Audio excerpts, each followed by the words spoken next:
I'll never forget the first time I stepped into that house. It felt less like a home and more like a mausoleum. Everything was polished, expensive, untouched, but silent, painfully silent. The curtains barely moved, the chandeliers hung like ornaments in a museum, and even the air seemed heavy. And in that silence lived two little boys, twin brothers, barely 4 years old, who had never once laughed out loud. They were born deaf, and their mother had died on the day they came into the world. Their father, a man named Richard Hale, was one of those people whose bank account could buy him almost anything on earth except the one thing he wanted back: his wife. Ever since her death, he'd become a shadow moving between his office and his bedroom, more like a ghost haunting his own mansion than a living father. The twins, Daniel and Jacob, drifted through that place like they belonged to the silence. They never met your eyes for long, never made a sound except the occasional whimper, and when they did play, it was with an eerie stillness, stacking blocks they'd knocked down without a flicker of emotion. It was heartbreaking, but Richard had convinced himself that this was just their fate. That was the rhythm of the house when I arrived. My name's Maya Torres, and I wasn't hired as a therapist or a nanny or anything special. I was just the new housekeeper.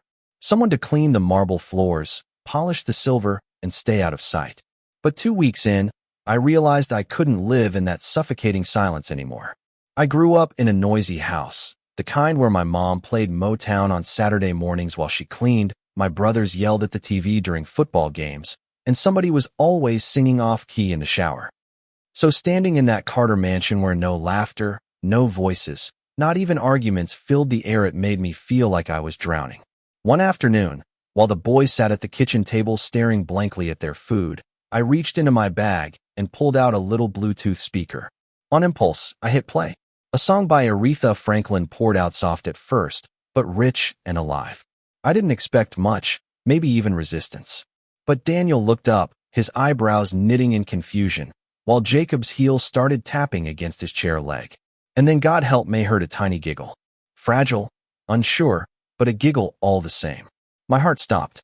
I put the speaker on the counter, started swaying my hips, exaggerated my arms, spun once just to make them laugh harder. Come on, little men, I teased, even though I knew they couldn't hear my words the way I said them. Daniel tilted his head, then rocked his torso clumsily.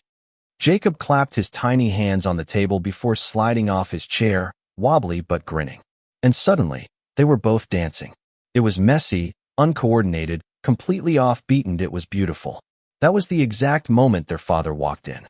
He froze in the doorway, his briefcase slipping from his hand. He hadn't seen them laugh in 3 years. He hadn't seen them move with joy ever. And the look on his face, part disbelief, part heartbreak, told me everything. For the first time, Richard saw what was possible. But instead of embracing it, he bristled. The next morning, while I was cutting fruit for breakfast, he cornered me in the kitchen. His tone was clipped, cold. Miss Torres, what exactly do you think you're doing with my children? I set the knife down and wiped my hands on a towel. Giving them joy, I said simply. He narrowed his eyes. They don't need tricks. They need structure, therapy, doctors. What you did was reckless. I held his glare and told him the truth no one else dared to. With respect, sir, joy isn't reckless. It's the only thing they've been starved of. He didn't like hearing it, but deep down, I think he knew I was right. From that day on, I turned every chore into play. Folding laundry became puppet shows with socks. Sweeping the floor turned into races down the hallway, the broom doubling as a baton. Washing dishes? A bubble parade. At first the boys just watched me, suspicious, but soon they were running after me, clapping at the bubbles, giggling when the socks talked in silly voices. For the first time, the house echoed with something other than silence. And I noticed something else. They weren't just bonding with me. They were bonding with each other, passing toys back and forth, answering giggles with giggles. But grief has a way of fighting back. One night, while tidying up, I found a dusty photo frame shoved on a high shelf. It was Richard, years younger, holding hands with a beautiful woman, smiling like I never thought he could. His late wife, Elena. I knew instantly the boys deserved to see her. I placed the photo on a low shelf. The next morning, Daniel toddled over, stared at it, then slowly lifted his tiny hands to shape a sign. It was clumsy, but unmistakable. Mama. My throat tightened. Jacob copied him, fumbling the motion. I whispered softly. Yes, sweetheart. That's your mama. When Richard walked in and saw them signing to the photograph, his face drained of color. What are you doing? He barked, but his voice cracked. The boys turned toward him and repeated it. Signing mama. For the first time in years, I saw tears burn in his eyes. He crouched beside them, whispering, Yes, that's mama.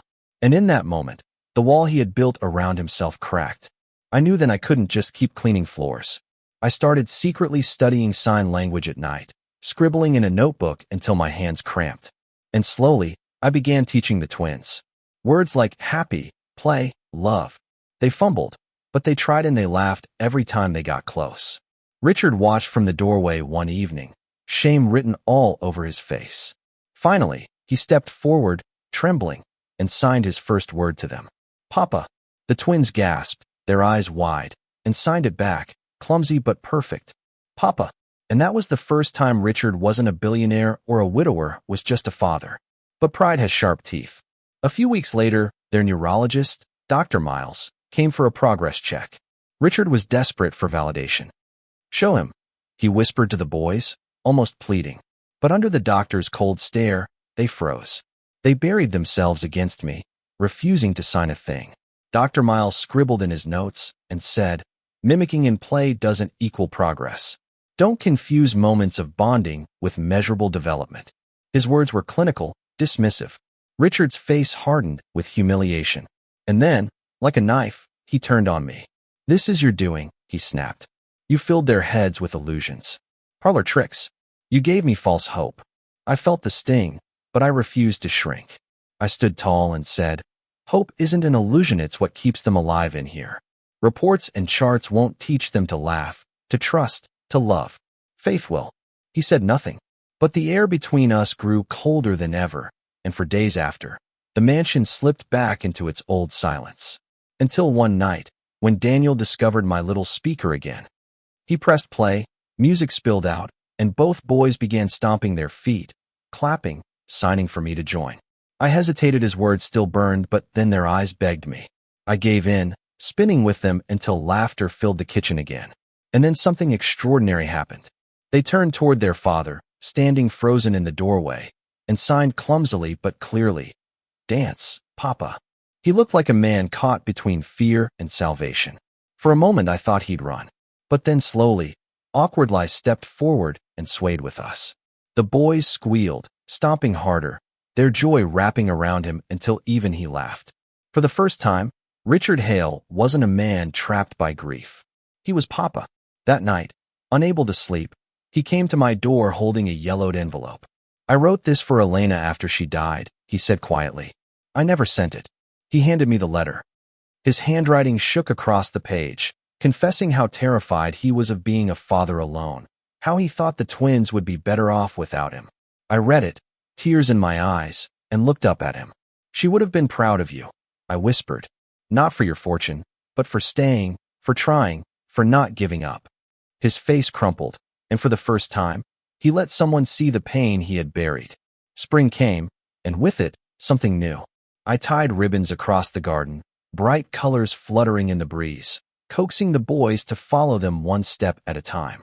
They stumbled, fell, laughed, got up again. And then, out of nowhere, Daniel turned toward his father and signed, Come, Papa. No hesitation this time. Richard ran and fell to his knees, gathering both boys into his arms, sobbing like a man reborn. Months later, the mansion looked nothing like the place I first walked into. Toys everywhere, laughter spilling through the halls, tiny socks on the stairs, and music always humming somewhere. Richard joined in now, sprawled on the floor with the boys, paint on his hands, pride in his eyes. And one warm evening, he hosted a small garden gathering neighbors, therapists, a few friends. Daniel and Jacob darted across the lawn, signing words proudly to anyone who'd watch. Guests clapped, some even cried. And Richard stood under a tree, turned to me, and said quietly, You brought them back to me. You brought me back to them. I didn't need to answer. Just then, the boys came barreling over, tugging at our hands, pulling us down onto a blanket beneath the tree. We sat there, Richard, the twins passing around cookies, laughing at messy signs and half words. And for the first time, that mansion didn't feel like a tomb anymore. It felt like a home. So I'll ask you this. Was I right to give them joy first, even if it wasn't on a chart or in a doctor's notes? Or was Richard right to fear hope, to demand proof before letting himself believe?